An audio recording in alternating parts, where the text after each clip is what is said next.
future affects you now. Yeah. I talked about this when I was Yeah. a little kid with Christmas. Yeah. The week or the month leading up to Christmas, I was filled with enthusiasm and excitement, even though Christmas wasn't here yet.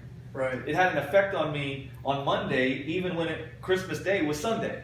Do you see what I'm saying? Yeah. I could see the tree there. I could see all the gifts. I could see the stockings. And that affected me now, even before it was Christmas Day. Right. Right? So that's the effect that hope will have on you. But like you're saying, who am I to you, God? The most powerful declaration of who we are to God is found in what He did to come and absorb our death into Himself, and to raise Jesus up from the grave as a human being and seat that human being as the word about your life at His right hand. That's how He persuades you of who you are. He persuades you of who you are by He come and take the one who represents you. You're not just seeing Jesus the Messiah, you're seeing yourself. He's the representation of you. Right. That's the whole point there.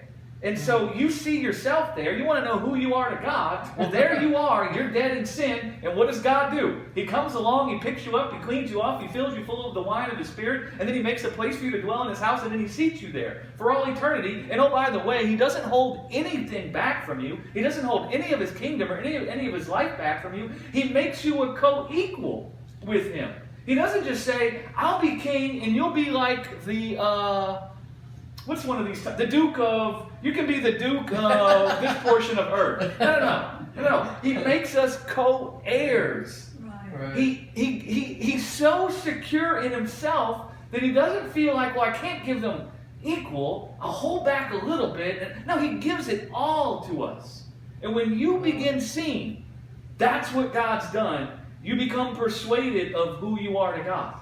And when you're feeling frustration, I tend to call it frustration now instead of doubt. I used to think it was doubt and unbelief. Now I just see it's frustration. Now I see there can be a groaning in travail, desiring to be clothed upon with eternal life. Right? Paul said all of creation groans in travail. Like a woman when she's pregnant, she can groan desiring for life to come forth. I used to think when I was groaning in the earth, that meant I was in unbelief. Why can't I get rid of this darn unbelief? Lord, I pray all these hours every day.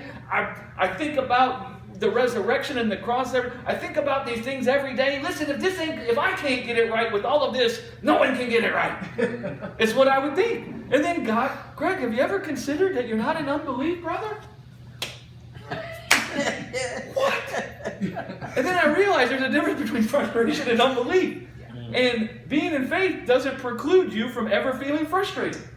And you can feel frustrated and still be in faith. Right? That's and so good. we can groan, That's good. feeling frustrated, desiring to be clothed upon with life, or desiring for the life we know we possess to come forth, and feel frustrated, and in that frustration think, who am I to you, Lord? Right. Who am I? How can this be happening to me if I'm a son, if I'm a daughter?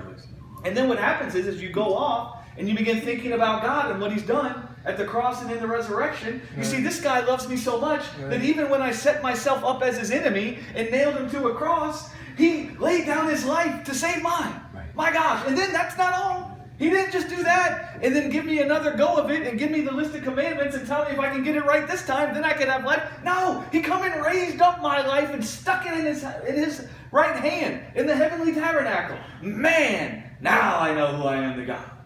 Right? And then you begin walking in that again. It's the Jesus swag. Right? Unioning.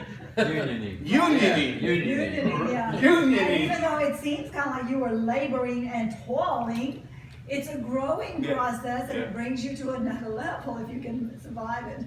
Grow